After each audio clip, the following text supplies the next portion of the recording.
So this talk I'm giving is based on a German talk I've been giving for a couple of years now, and it has changed over time, and I also adapted it for this special occasion. So I included a number of hopefully helpful screenshots and pictures. Some of them are from Restless, the episode of Buffy the Vampire Slayer, which I highly recommend for understanding how Rausch actually works. There's a lot of very good material in there. I highlighted this with some of these screenshots. This is my description that I handed in for this talk. This is also something like the overview of what I'm trying to do, what I'm trying to talk about tonight.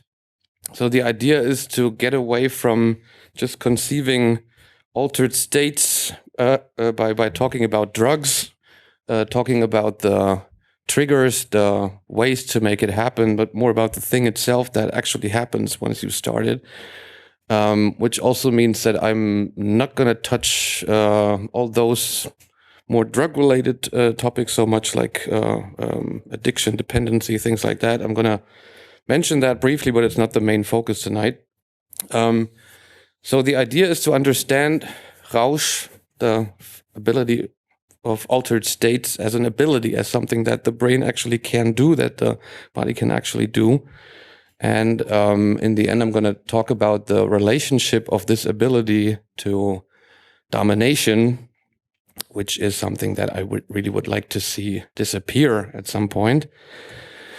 So what does this have to do with a hackers convention? Like, besides the obvious part of all the folklore and recreational part of it, like, what's actually the connection to hacking here?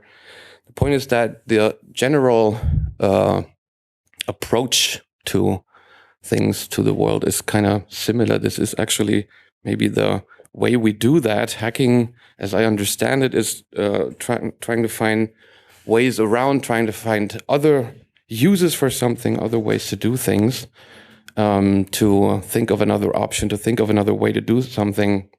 I'm not really sure if I quote the creatively abused things correctly to Frau Holland, one of the co-founders of Chaos Computer Club, but he sure used that term very often and liked it very much. So that also means by making another use of things and trying to think of other options, how to do things, you usually have to circumvent certain barriers, certain boundaries, certain limits. You have to find a way around control. And the ability of the nervous system to do that, the ability to get out of a situation, to evade something, to circumvent things, is Rausch. That is actually the main evolutionary advantage of this. There is no real way to translate that word to English, so I'm going to use the German term. In English, you will usually have to use several different terms to point that. There is no term that actually includes all the varieties of this. And I only found this slightly working translation with transport, but that's a US slang term that isn't all that much used, I guess. It's a rather fringe term. If you haven't heard it before, that's okay. So the reason why this ability is still there, is still present in pretty much every organism with a nervous system, is that it has been a successful strategy to stay alive and to stay alive longer. It helped living beings to get out of dangerous situations, to find a way around threats or to neutralize them somehow. And in humans and also a number of other mammals and insects, it also helps to project future options, to simulate them in the brain, to have something like an anticipation of possible options for the future, to have more to choose from. What also humans haven't really learned so far is how to tell that apart, like how to tell the useful material coming from that ability from the obvious bullshit it is also transporting. It's a very buggy ability. It is one that needs to be focused and learned. So if we want to connect these topics, this is basically about the way how to understand that system you do all these things with. That is your target system in that respect. And it means that you not just use your brain to just handle a certain situation, to get along within a certain situation, but you actually use it to get out of it, to get beyond it, to find some agency that wasn't there before. And so you can say that it's about exploiting the brain's exploiting capacity. You are actually on that meta level in that sense. You're trying to make another use of the brain's ability to make another use of things.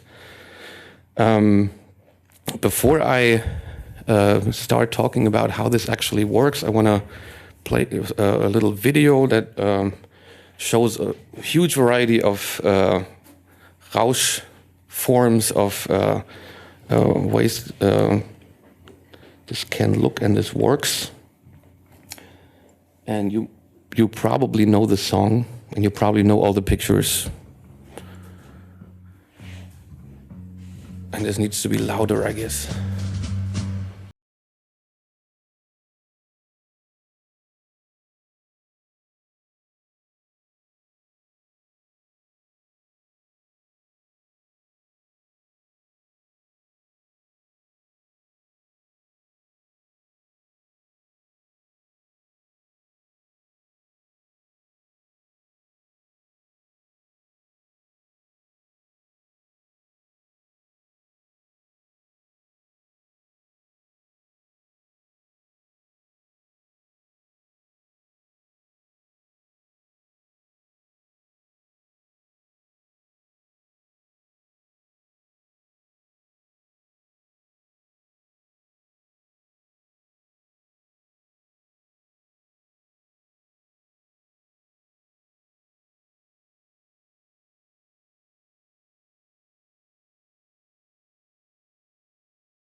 Ja, ist halt nicht immer alles schön.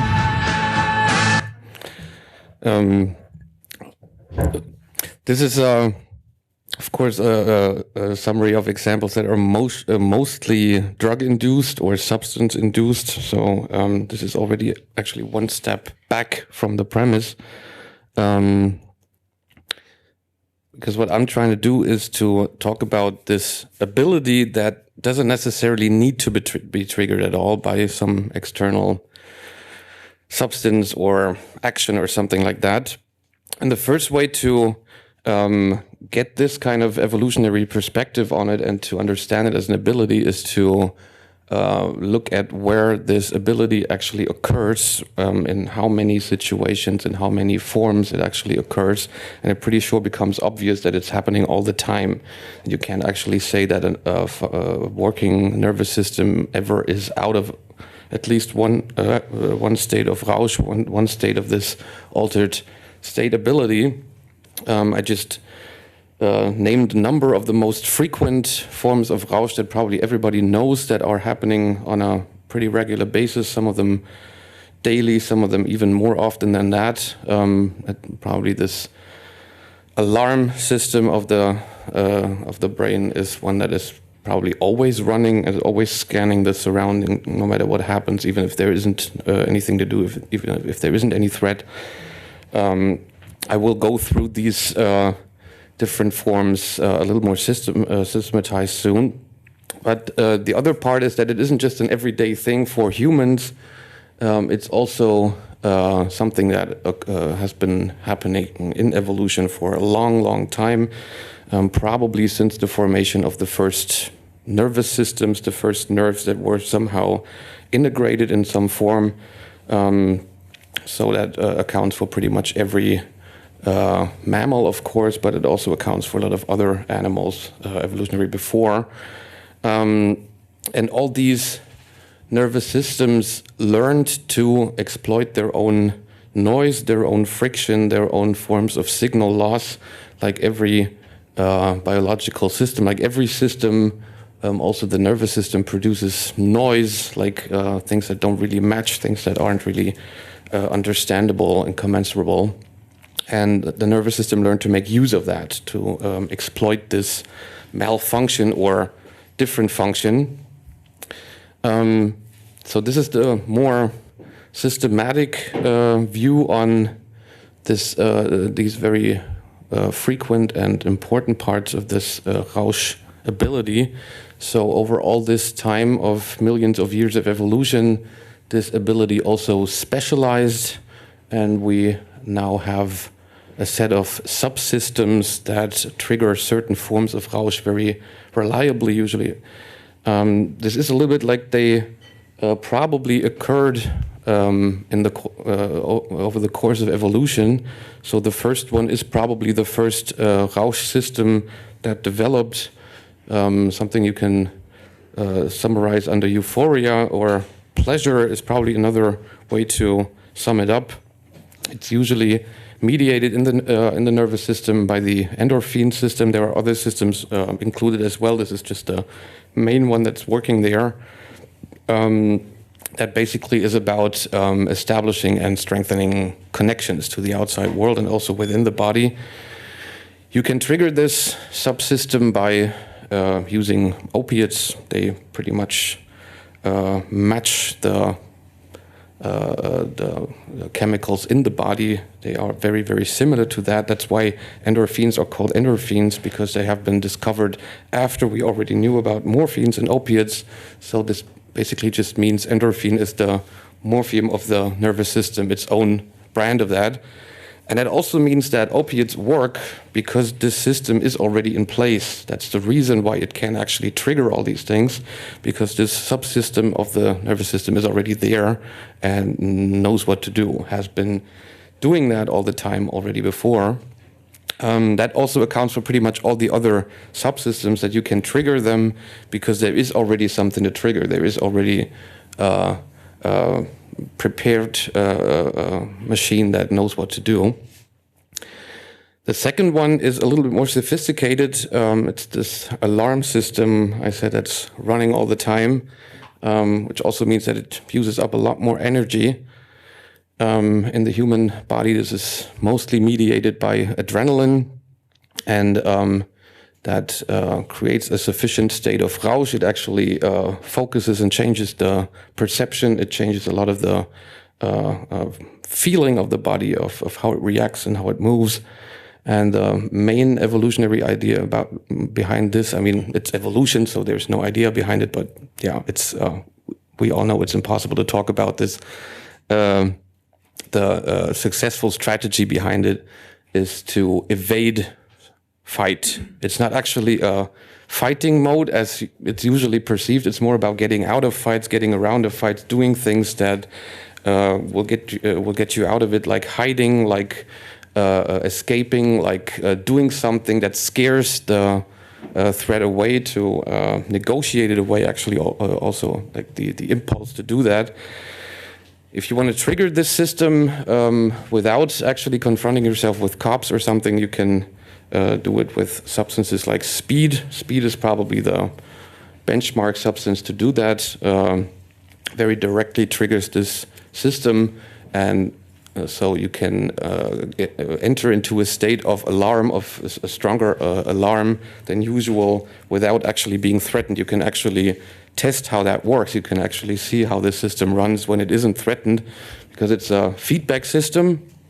Adrenaline is all about scanning the environment for threats and then responding to that somehow. So if there isn't any threat around, then it usually just sends back something like, hey, everything's cool, everything's cool, everything's cool, everything's cool.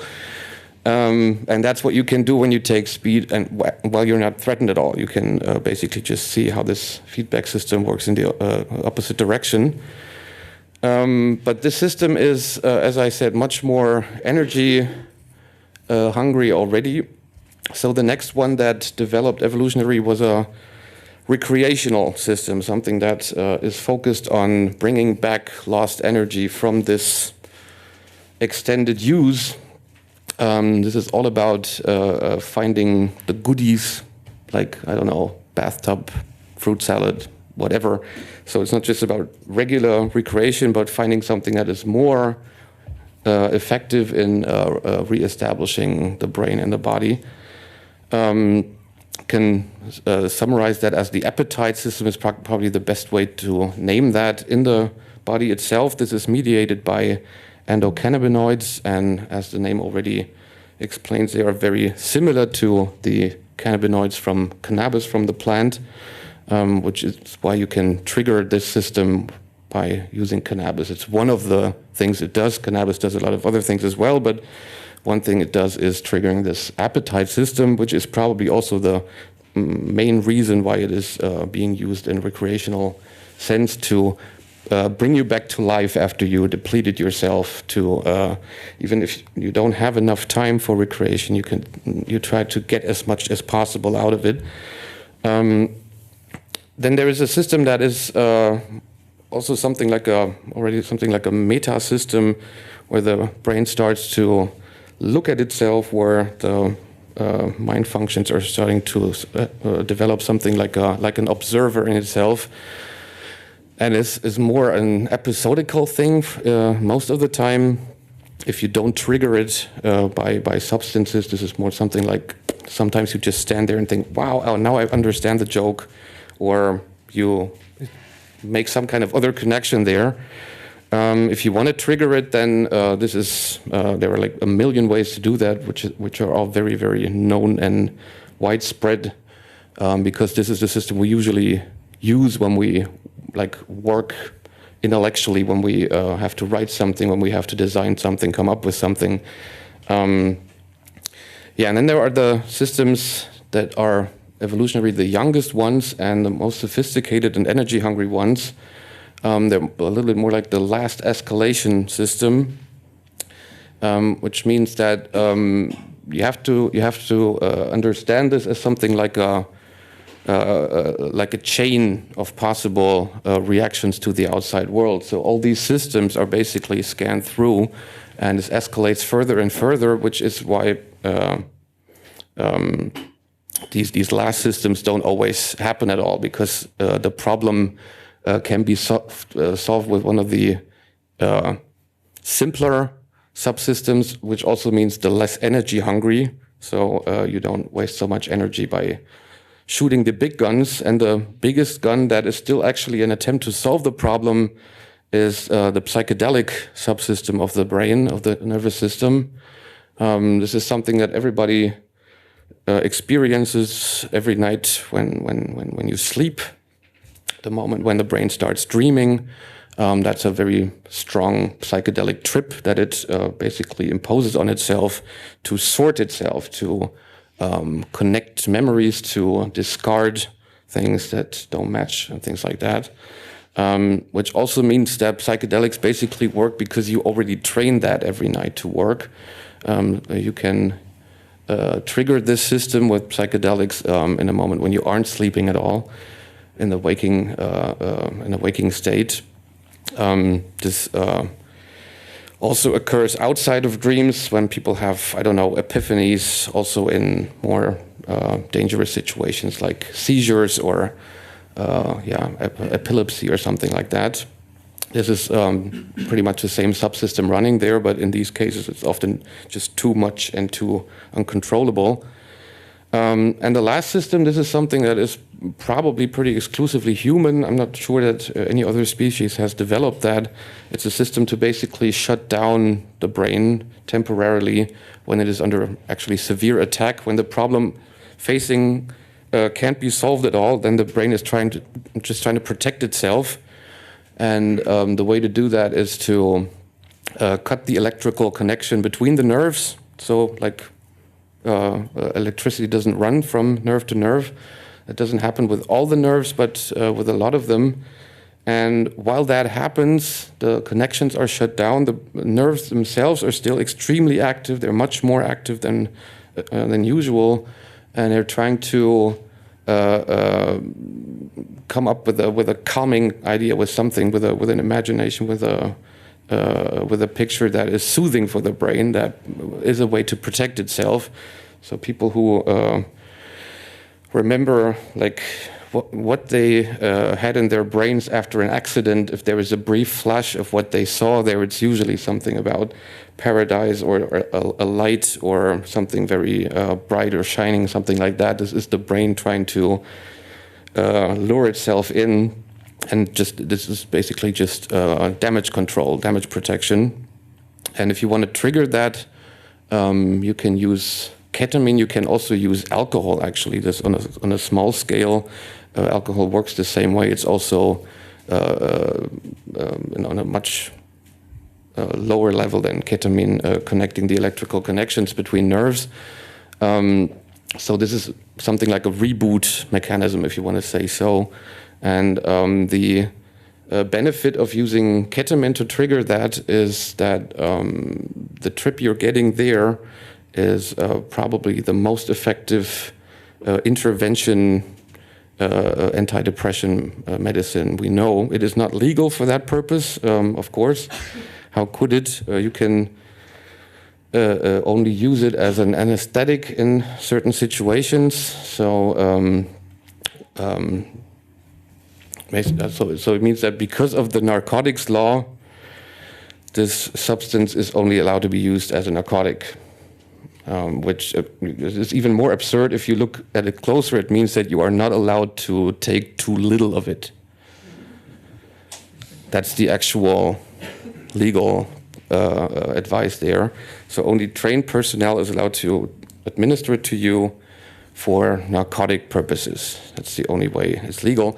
The reason why it's so effective as an antidepressant is that this simulation of this mode of brain self-protection is actually something that heals the brain when it happens outside of such a crash.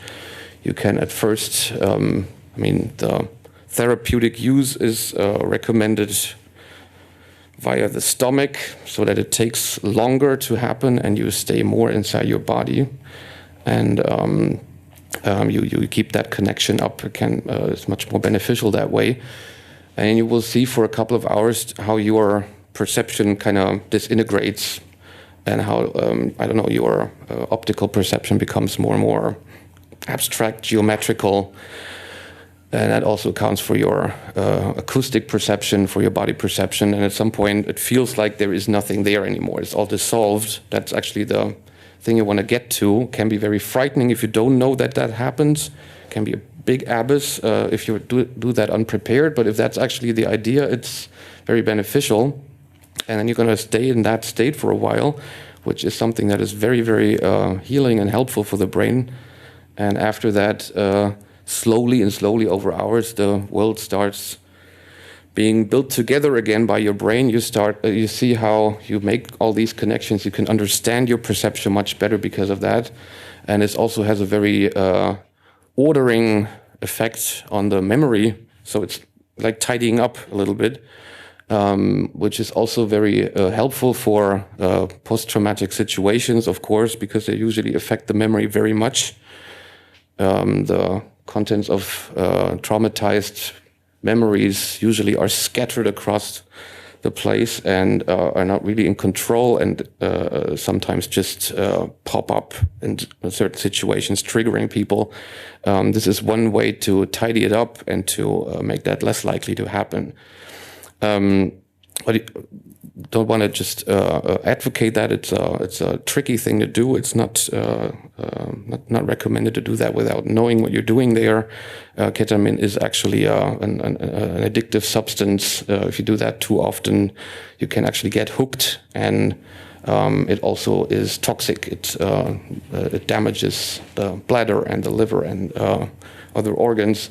So this should be an intervention medicine for like very intense boosts of depression or intense boosts of traumatizing situations, and shouldn't be used without enough knowledge about it and without people around that can take care of someone. So these are probably the most important subsystems. There are more than that, but these are like the main ones. And if you think again of how often one of these actually runs, you get that picture of one of them is probably always running, and sometimes you will end up finding yourself in combinations of these states. And the brain actually uses them routinely all the time for a lot of purposes, to just react to things, to just find a way how to deal with the outside world. And triggering it is also already a very special way to bring it about. And it also means abuse. It also means a hack already. It means that you trigger this subsystem when the usually triggering situation isn't in place. You can trigger the adrenaline system when you aren't threatened and so forth. Yeah, this is probably one good example for how this works, where you don't really have to take something and it is already moving, and you don't need to drink coffee for that either, but you probably did. This is a very good comment on that. The subtitle reads, people accept everything peacefully if they hear that something has an on and off button somewhere, an on and off switch. And this is the point, that we understand Rausch as something that needs to be triggered, where there is a button that handles it.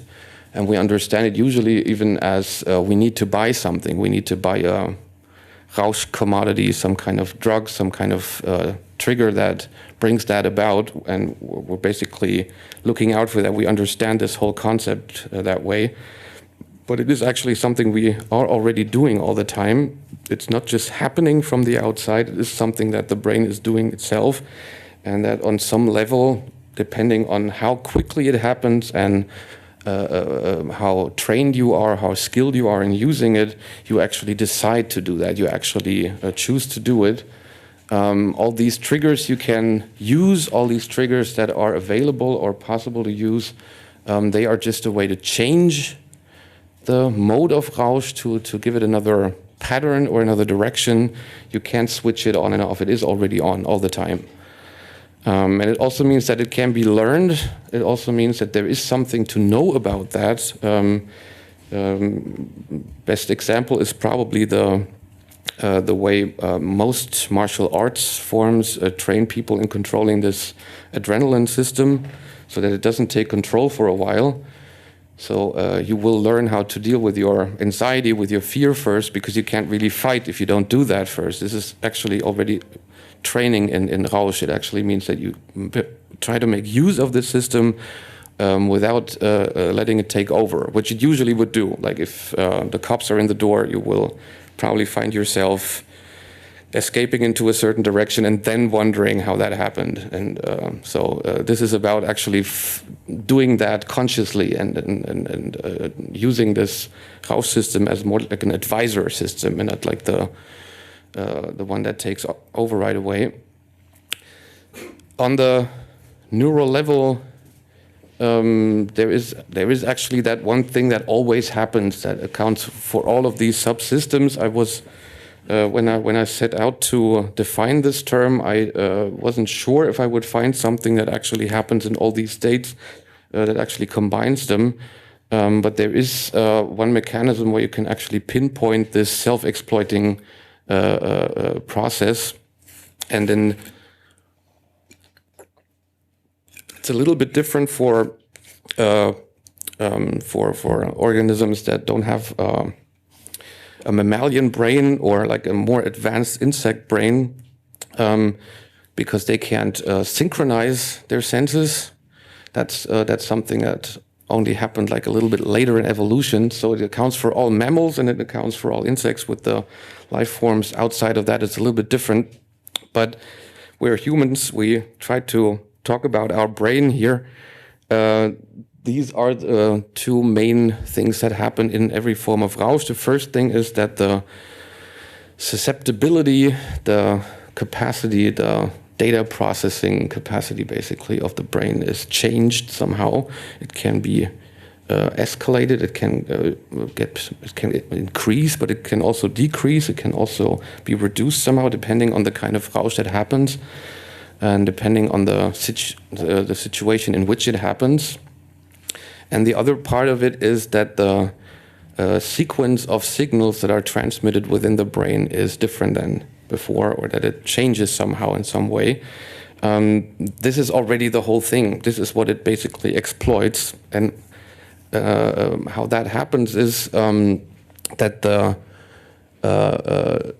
nerves are basically self-triggered to be more or less responsive than before due to the situation at hand. Is it a threat, or is it actually something to calm down, to rest, to be in a safe place?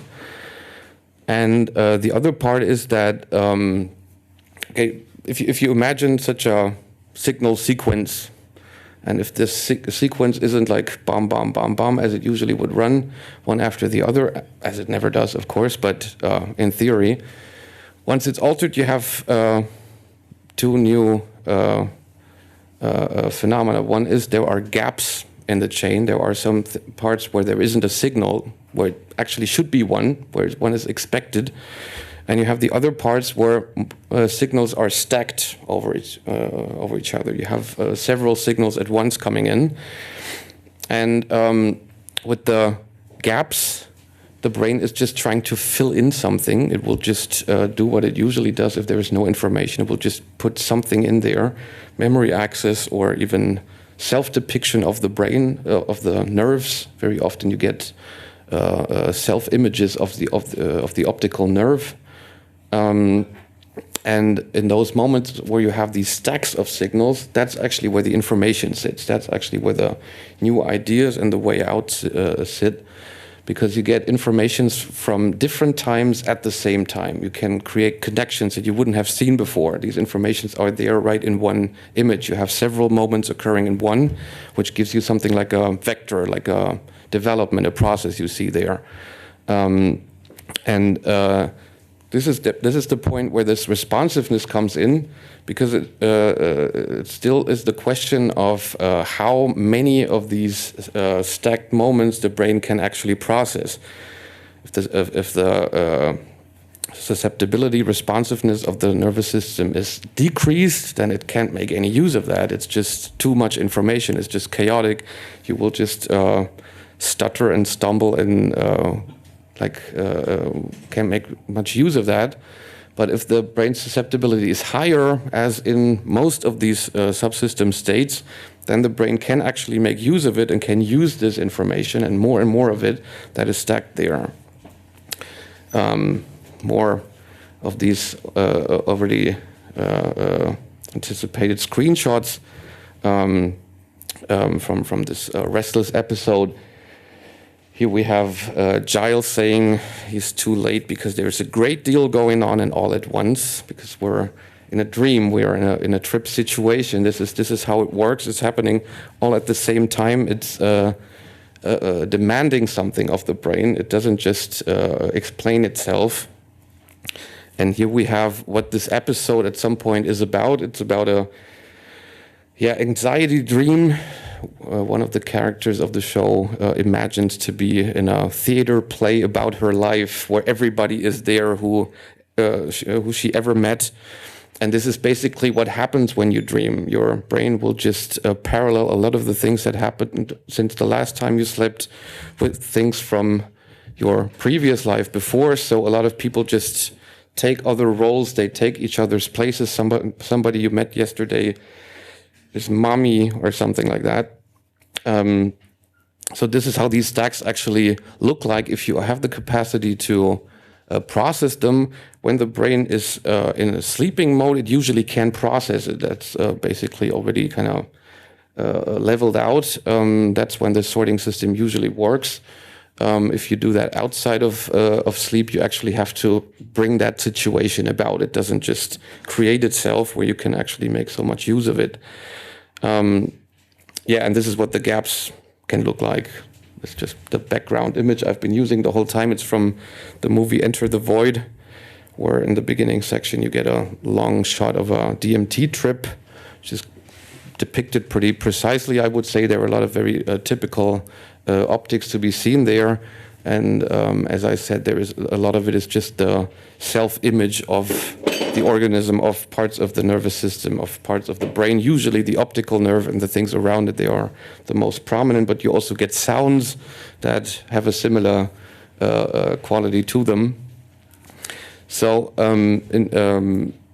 if you want an example for how this works to make it a little bit more tangible, maybe let's just stick to this adrenaline system, because it might be the one where you can understand how it works the easiest. As I said, this is something that probably always works. And what happens if there is a threat coming up that is a little bit more intense than usual is that this Rausch ability actually operates by the book. It gives you a lot of memories of similar situations of threat you have been experiencing before, or you have seen somewhere, or you have heard about, and it's trying to figure out which of the options are maybe for you. It's a buggy system. It's something that has been produced by evolution, so it's a little blind. It is not. It does. This whole strategy is not necessarily successful. It can still end up that in this state of alarm, you don't find the exit and you run against the door. It's an evolutionary strategy. It was more beneficial for whole species in survival. It can still produce very strange and non-helpful results for the individual every single time, unless it is trained, and you can reduce this error very easily. So this is how this actually works. You get an extensive memory access. You have more information at hand for a while. The brain is using more energy for a while to make that happen. And that's where all these ideas, all these options basically come from. I have one more video clip here, because was a little bit more of the theoretical part, which depicts a therapeutic use of Rausch. It's not really clear from the video if there is a substance in play. It might have been ingested before the action starts. That isn't shown. So maybe it is about the hypnosis we're going to see. Maybe there isn't even somebody there hypnotizing anyone. Maybe that just happens in the brain itself. And it is about processing the death of a loved one.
Yeah, how the brain does it. Like I said, it's kind of left open how this sequence was induced. If it was just what the brain did by itself as reaction to what happened before, or if it was triggered by using something, if these people were actually there with the hypnotizing part. This is left open. It's basically just about how does the brain usually cope with things? How does this work? So this was the introduction of this ability. Up until this point, I can later answer some more questions about it. But there's another part that is very important for me to understand how this ability relates to domination, how it relates to the system of control that most people have been living under the last 10 or 20,000 years. And becomes obvious how these things are in conflict right in the moment when domination set in.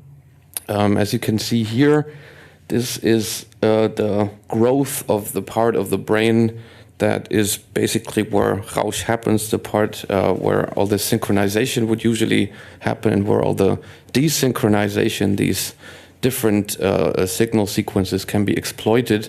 And you see how over the evolution of mammals, this part of the brain grew bigger and bigger, and it also grew more and more energy hungry and much tighter folded organic tissue as well.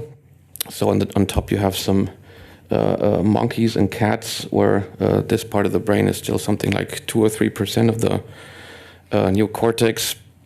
And in humans it is around something like 25% already.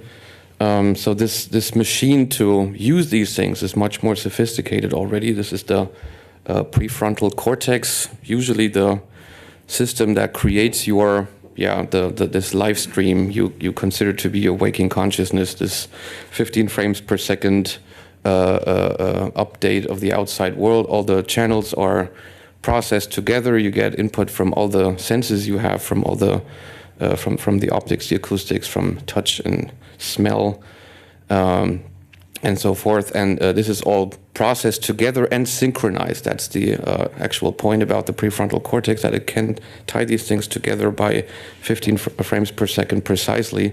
This is where a desynchronization, a change in the sequence of signals, becomes so much important and can be exploited that much better. Which means that these individual life forms that developed that in this intensity became more and more relatively autonomous.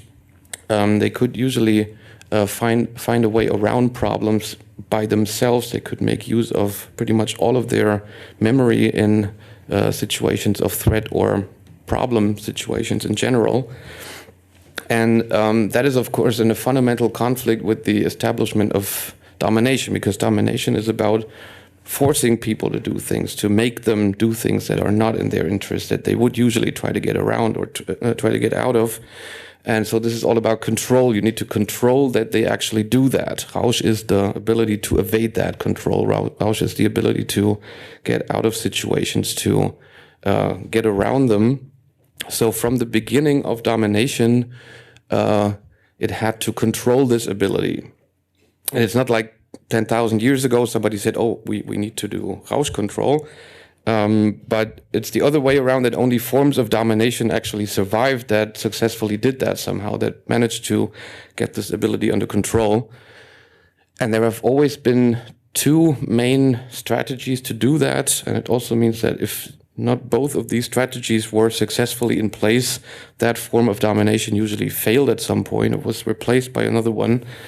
The one strategy, the one side, is the repression of that part of this ability is considered to be the wrong one, that where all this evasion, all this unusability for domination is supposed to come from.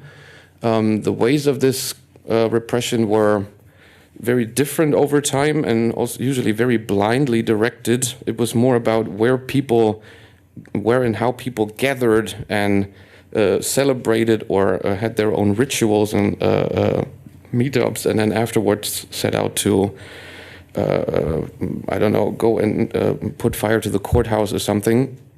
And so it was more about controlling certain gatherings of people, certain forms of social interaction that were supposed to be the root of this.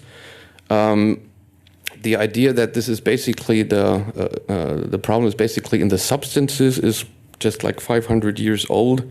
It's pretty much exactly 500 years old because that was the time when the German beer law was firstly introduced, which is pretty much that kind of attempted control. The idea was to make it less potent as a Rausch substance, to get rid of the actual psychedelic ingredients that were at that time still being widely used to produce beer, and to replace them with an actual sedative that was already known at the time to be a sedative. Hopfen, what's the English word for Hopfen? Okay, yeah. Which wasn't used much before for brewing beer. It was actually almost a new feature of the beer, a sales item. Now we have that kind of beer. But the idea was actually a counterinsurgency measure at a time of widespread upheavals all across Europe at that time.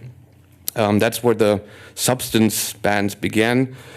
And these lines have been drawn in very many different places. For Luther, the line was between beer and wine. Wine was still okay, like a high-spirited thing, and beer was of the devil, and people should stay away from that.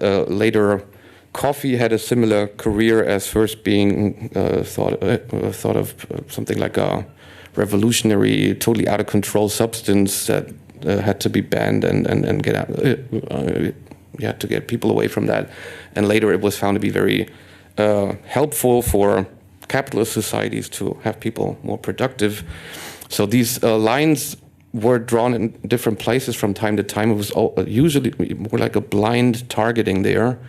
And a global repression wave in that direction that we still basically live in, the era of the war on drugs, that started in a situation when parts of the governments and state official parties thought that all the unrest among people, all their desire to get out of society, to start something different in the 1960s, actually came out of the substances they were using. That this was brought about by cannabis and LSD at that time, which of course it didn't. It was the other way around, that people who were already in that process of dropping out were using these substances to facilitate that. But the idea, the ruling idea, was to say that these substances need to be criminalized, need to be put away. People have to stop doing that, or they all become communists. That was basically the idea of the war on drugs when it was announced. So it's never really against the actual Rausch itself. It's usually against a certain form. It's usually against a certain general direction. And strategies to actually attack everybody for that, to attack everybody who participates in these wrong forms, have proven to become more and more difficult to maintain the more people actually do it. So the other strategy that came up was to say there are some people who have a bad influence on the others. There are people who are responsible for bringing these substances or these habits or these forms of gathering somewhere. The outside infiltrator, the witch, is a person like that historically. It's not the whole picture of it, but it's one part of it. In modern times, this is the dealer, the guy who stands next to the schoolyard and poisons the otherwise totally normal and healthy youth. So there you have the idea. You can punish somebody as an example. You can focus the repression on these people. You don't actually have to go after everybody else, and you keep scaring away other people by that as well. So, but all of this wouldn't actually work by itself, because Rausch is something that always happens. It is always there. So you can't actually get rid of the whole thing. You would kill people. You would actually just reduce them to vegetables. So successful forms of domination had also had to find a way to incorporate Rausch, to find ways to monopolize it, to say, okay, this is the allowed form, this is where you can come and do it, like church service, or like in earlier times, shamanistic rituals. Nowadays, this would be more something like, I don't know, soccer championship or war or things like that, where people are actually supposed to be in that state, where they actually are supposed to get turned on collectively about the same thing. And in these situations, then usually the most important ideological ideas are imposed on people, like when you are there in, I don't know, Catholic Mass, all the lights flood, the music floods your brain, the collective singing, the incense, all those things. This is a very intense Rausch situation for people a couple of hundred years ago, much more impressive probably because they didn't have internet or television or something.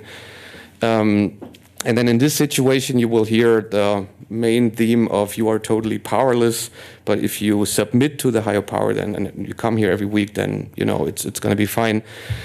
Nowadays, the content is a little bit different. It's more about buying something, about your nation or your role as a worker or something like that, that are advertised in these spectacles, in these situations.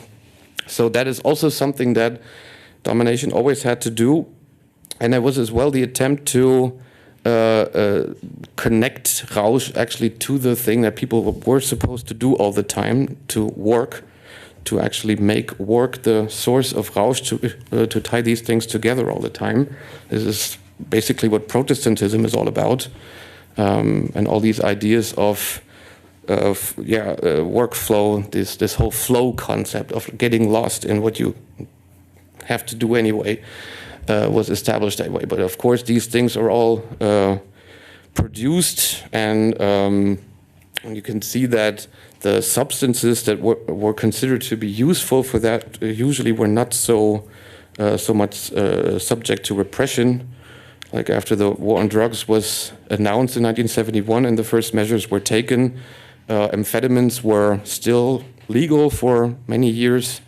They were not touched because they were considered to be helpful in making people more productive, to keep them working and so forth. So this is how this selection usually works. There is an idea of what these substances do, if it's desirable for the social order, for domination or not. And I want to play another video here that might give a little picture of what happened around 1970 when this war on drugs was declared. How much these topics of Rausch and revolution at that time actually were happening in the same sphere and very publicly visible. It's a short clip from a documentary about the Weather Underground, a communist terrorist organization of that time that successfully targeted pretty much every major government building in the US, Pentagon, headquarters of the National Guard, and so forth. But without ever actually even hurting someone, let alone kill someone, just to make that point that they could do that. And their goal was to unite the fighting fronts, to unite the black movement and the students movement and the hippie movement and all these people that were actually subject to the same repression already at that time. And one of the things that they did was to break Timothy Leary out of prison, and that was their attempt to build that bridge. And they took him to the Black Panther headquarters in Algeria at that time. So they were actually trying to connect these dots, and this is what this little piece is about. Probably push my nervous system as much. A little louder, probably. Probably push my nervous system as much as any human being living. I've taken LSD over 500 times. One of the group's most high-profile actions was helping the counterculture hero Timothy Leary escape from a California prison. I think I'm the strongest, sanest person around. Leary was serving a 10-year prison sentence for possession of several joints. The Weather Underground was paid $20,000 for the job. This group, the Brotherhood of Eternal Love, do you know who they are? They gave us a certain amount of money to break Leary out of jail and get him out of the country. they were a drug group, mainly LSD, that had Leary as their figurehead, and they had a lot of money. Black Panther leader Eldridge Cleaver said that LSD advocate Timothy Leary, who escaped from a California prison last month, has joined forces with him in Algeria. I escaped with the help of the Weathermen Underground. 25 of their crack underground operators came to California for 6 weeks before my escape, and it was a very complicated operation. They not only helped us escape, they spirited us to several of their underground stations with great efficiency. We want to tell the people of the United States the Third World War has begun. Join us in the fight for freedom, because we are everywhere, and we're happy, and we're free, and we're going to make the world free. Ja, vielleicht auch nochmal so dieses, ja, a little bit of an insight into this, the Timothy Leary parallel universe. But this wasn't so far out as it might look today. These were all very prominent figures in the political landscape. Everybody knew that this was happening. This was worldwide news when it happened. It probably just happened already too late, at a time when the whole war on drugs thing was already set in motion, basically. And as I said, this was supposed to be a measure against this general upheaval everywhere. The declaration of war by Nixon in 1971 had such catchy lines as to erase the grim legacy of Woodstock, we have to wage a total war on drugs, and this is the Second American Civil War. So this was the level on which this was done, and the reason why this was done, the idea was that there were millions of especially young people in the US that dropped out of society, that didn't want to go to work like that anymore, they didn't want to go to war, and that were trying to overcome all these racial and class boundaries in society. They were objectively communist by what they were doing in that moment, and this was understood by the establishment correctly, and they were trying to fight against that. Of course, the war on drugs wasn't the only measure that was taken. It was just one thing in a series of counter-revolutionary actions at that time. The black movement was touched a lot heavier than that. They actually executed most of the leaders of the Black Panther Party. For example, Fred Hampton in his bed at home. And for the white kids, there was always this ticket back. If you want to still join the white race, you can still do it. You're not lost. You just have to stay away from the black guys and the wrong drugs. So that ticket was still there. So summing up, you can say from the first part that this ability is an escalating ability. You have these different subsystems that are used in a chain, like depending on the situation at hand, depending on whether this is solvable with a simple form of Rausch with a little more energy, or if it actually takes this psychedelic escalation to understand it. And that also means that once these crisis situations, these threatening situations become permanent around someone, once people are in a permanent state of threat, of uncertainty, insecurity, also Rausch becomes permanent, and also these escalated levels of Rausch can become permanent. If this happens too often, you just get hooked. Like you will find yourself in a situation where you always try to confront the problem with the same form of Rausch, and it doesn't work. It doesn't get you out of it. It just feels like that for a moment, and it comes back again, and so forth. And if the brain is just escalating itself too much, if it's just responding to these outside problems, these outside threats too much on a permanent level, then what happens is what is a little oddly termed psychosis. I don't really like that word, but it's probably the best way to pinpoint it, to sum it up, which basically just means there is a constant too high level of Rausch in the brain, or the brain is basically flooded by too much Rausch in certain situations that like can be triggered by something like that. And under the conditions of domination, the problem is that this is a permanent escalation. That thing is just running wilder and wilder all the time. The more domination is entering people's bodies and lives, the deeper the control goes, the more Rausch is necessary to cope with that, to keep up with that. If the speed of your surrounding, if the speed of the things you need to react to increases all the time, the things that are relevant for you, the things you need to catch up with in order to not just stay alive, but stay on a certain status in society, you will need more and more Rausch to cope with that, more and more things you might be able to trigger, or some things that just start happening by themselves. And the situation that we probably can observe now in most places, in most people, is that Rausch, due to all these escalations in domination and social control, is something that is usually met with anxiety, that people are afraid of something they can do, that they are afraid of an ability they have and they don't understand as an ability, that there is this idea of loss of control, which is odd because there is no control to be lost there. Already when that idea is in place, this basically already means there is something wrong about that. That there is the idea of loss of control, is that you lose the control over your social surrounding, not over your brain, because you'd never have it in the first place. The situation of enhanced Rausch states is seen by other people as an invitation to exploit you, to make something like horrible actions to you, to make fun of you, to abuse you in certain ways.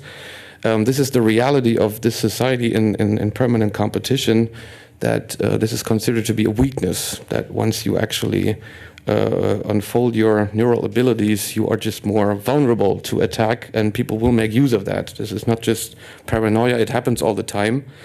And so you have this established social role play of attackers and victims under the influence. The attacker under the influence is has a little bit of impunity. There are a lot of legal ways to make that an okay thing to happen. Okay, he drank something. Well, that's not really a crime when he drank something before. Things like that is also sometimes socially acceptable. There are different standards for behavior depending on whether somebody was intoxicated or not. And also the victims often are in an escalated form of Rausch when things like that happen, and they might not be able to escape, they might not be able to respond in any way, and it will just happen to them like that. And that means that there is this very, very real risk that these situations bring under current social conditions, that while you are in a more susceptible, more vulnerable state in your brain, people might actually take advantage of that. And so on top of the situation, you will get a bad trip and maybe a traumatizing event.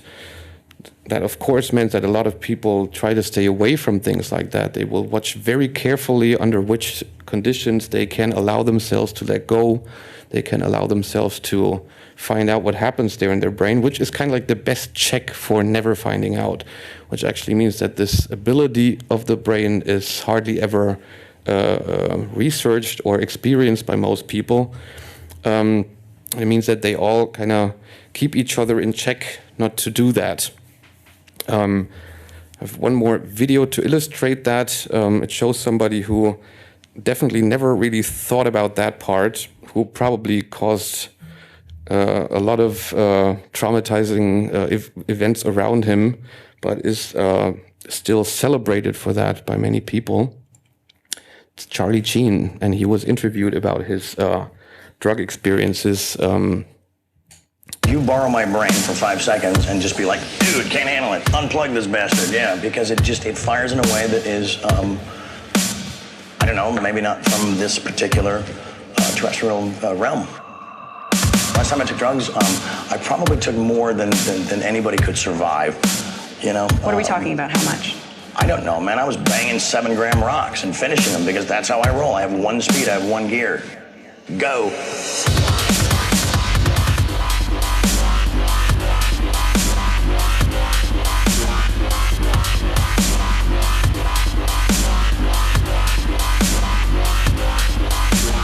And I was banging 7-gram rocks.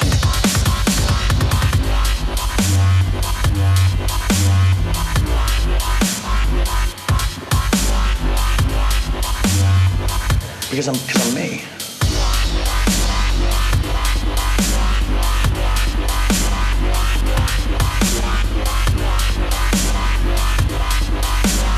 You don't worry that you're going to die when you take that many drugs? Dying's for fools.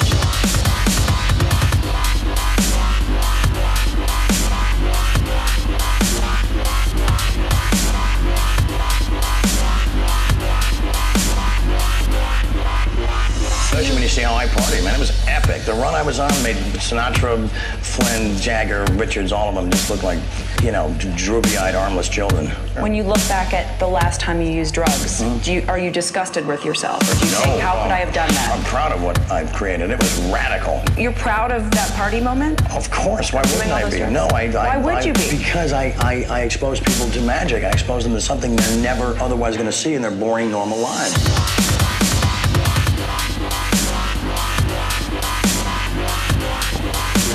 Yeah, it's continuing like that for a while, but you get the point. So, to sum it up, Charlie Sheen has the right to put in his body everything he wants as everybody else, but the way he totally didn't care about what happened to people around him was a very big threat. He definitely abused and traumatized a lot of people around that, and he's also proud of that to some degree. So.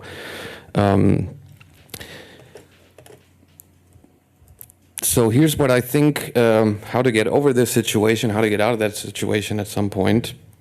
The first point, while we are still in this society, while we are still under conditions of domination and competition all the time, the idea has to be, how can we create situations where people can learn to control their ability of Rausch, how they can experience this, explore this, make use of that, how they can understand this evasion capability in there to maybe get out of their social mess they're in.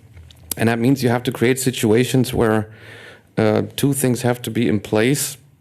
The first thing is that in order to reduce anxiety in humans, which is probably the biggest boss killer of them all, it's probably the best way to destroy Rausch. If you want to get that away, the best way is to have people on equal grounds. If they are equals, they don't really have to fear so much from each other. Most of the competition, most of the harassment comes from people that think they are better than others, from people who think that there is this social war to be fought. So what needs to happen is to create spaces where people are actually equal, where they actually own something collectively, where they live collectively, where they share what's to do there, so they can operate on the same level and don't have to be afraid of each other so much. That's probably the first thing. You can never completely get rid of that under these social conditions. This is probably a widespread idea that there is the opportunity to just create a free space where none of these things happen at all. This probably doesn't work. You can reduce it, but you can't just completely get rid of it. People have far too much experience with that already that they bring.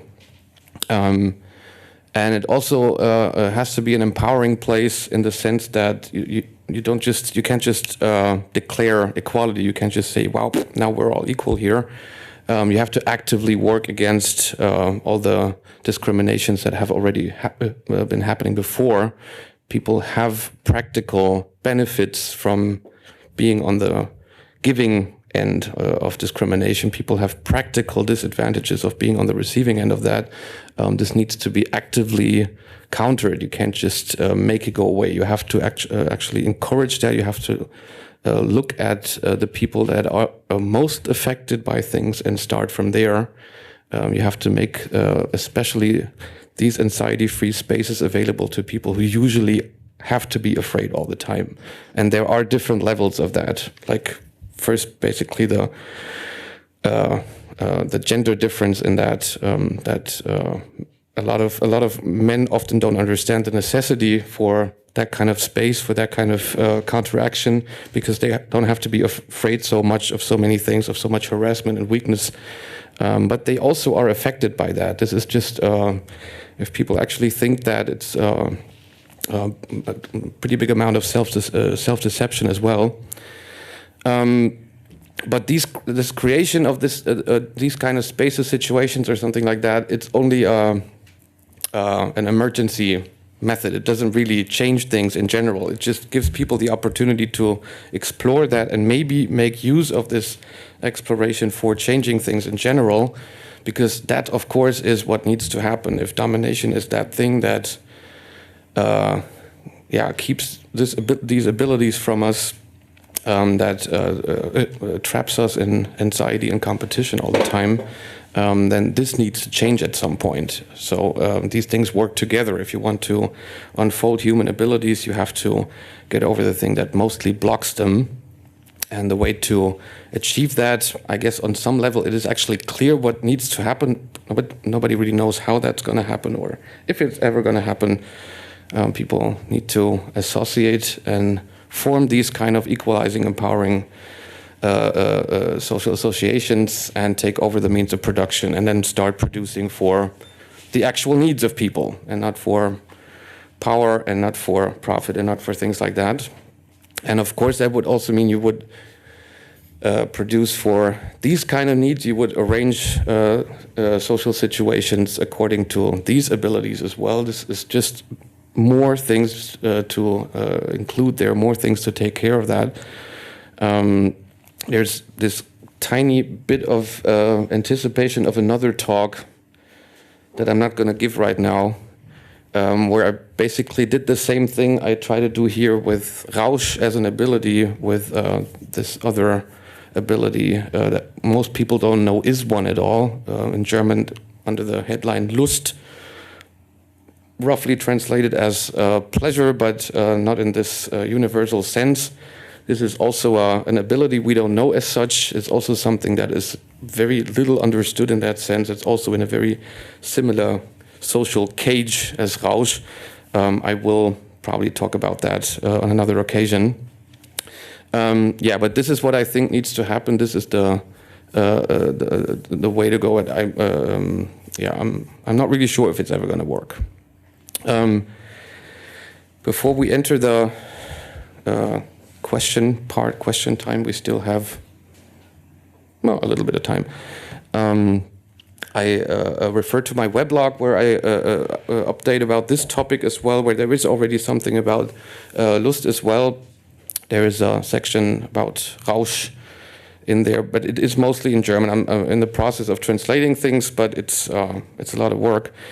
I do wanna play one last video, which could be something like an anthem for these kind of safer spaces. It's our party, we can do what we want. It's our party, we can say what we want. It's our party, we can love who we want. We can kiss who we want. We can say what we want. Yeah, 'cause the sweaty bodies everywhere. Hands in the air like we don't care. 'Cause we came to have so much fun now that somebody here might get some now. If you're not ready to go home, can I get a hell no? 'Cause we gonna go all night till we see the sunlight. Alright, la da dee da dee. We like to party, dancing with Molly, doing whatever we want. This is our house, this is our rules. We can't stop, we won't stop. Can't you see it's we who own the night? Can't you see it's we who brought that light? We can't stop, and we won't stop. 'Cause we run things, things don't run we don't take nothing from nobody. Yeah, It's our party, we can do what we want. It's our party, we can say what we want. It's our party, we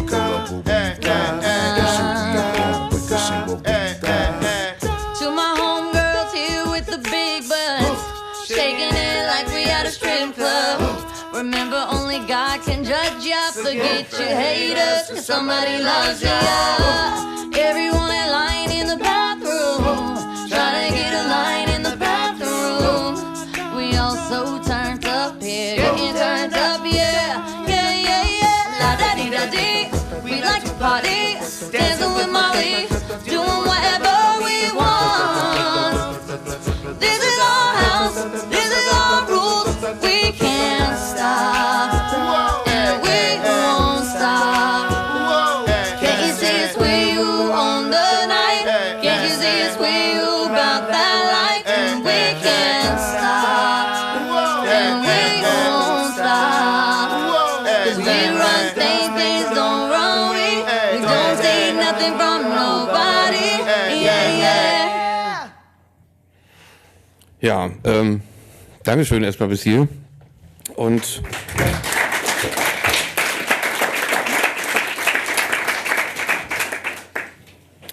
ja, jetzt haben wir noch ein paar Minuten für Fragen. Ich weiß nicht, wie eng das mit dem Zeitplan ist, aber 10 Minuten. Ja, we have probably 10 more minutes for questions.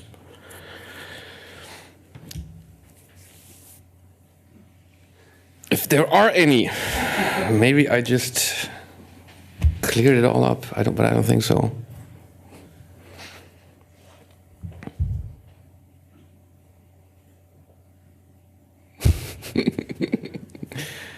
You don't have to. It's okay.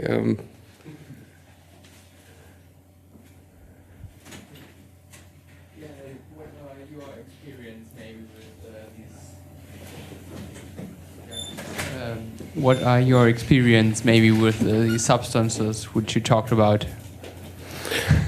There are still laws. Maybe you're not aware of that, but there are still laws in place. I'm really not trying to make it first person because of that.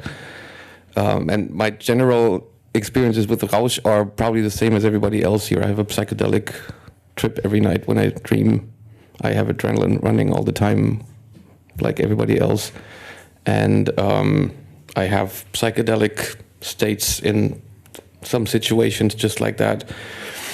And everything else is, I don't know, ask the police what they know about me. I don't know.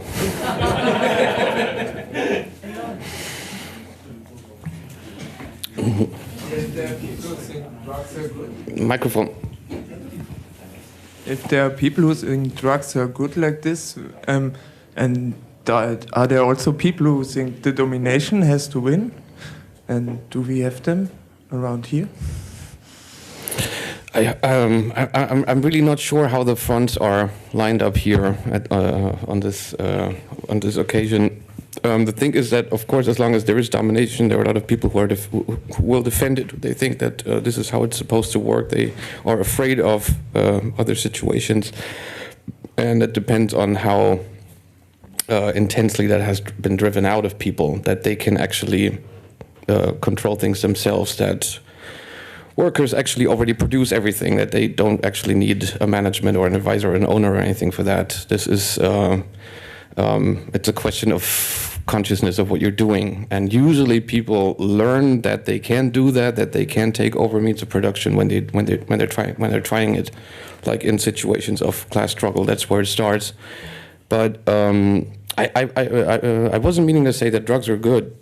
They're just they're a tool. They're a tool to trigger that kind of subsystem in your brain, and sometimes that is actually the best thing to do. Sometimes it's even medically beneficial, but in a lot of situations it totally isn't. It can be a totally wrong idea to do that, and in a lot of situations where it happens, it is totally wrong. It's just brought about by group pressure, social convention, something like that. People just drink a lot of alcohol because they think they have to do that, and they start doing that at an early age and ruin their liver and their brain and whatever. So most of that is actually wrong.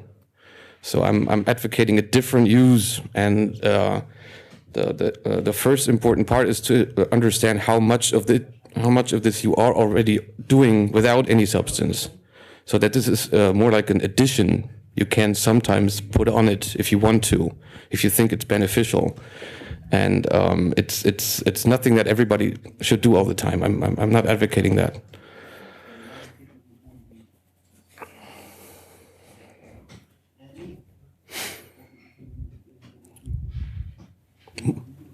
anything more?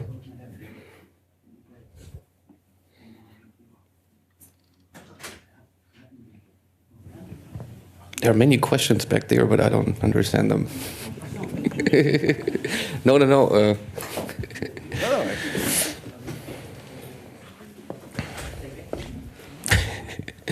Okay. Yeah, let's not force it. I'm not running away. I'm going to stay here. I'm also going to do a DJ set tomorrow night. So you can still ask me about things in the meantime. And I can maybe be a little more open about things without the microphone and the camera running. Okay. Thanks a lot.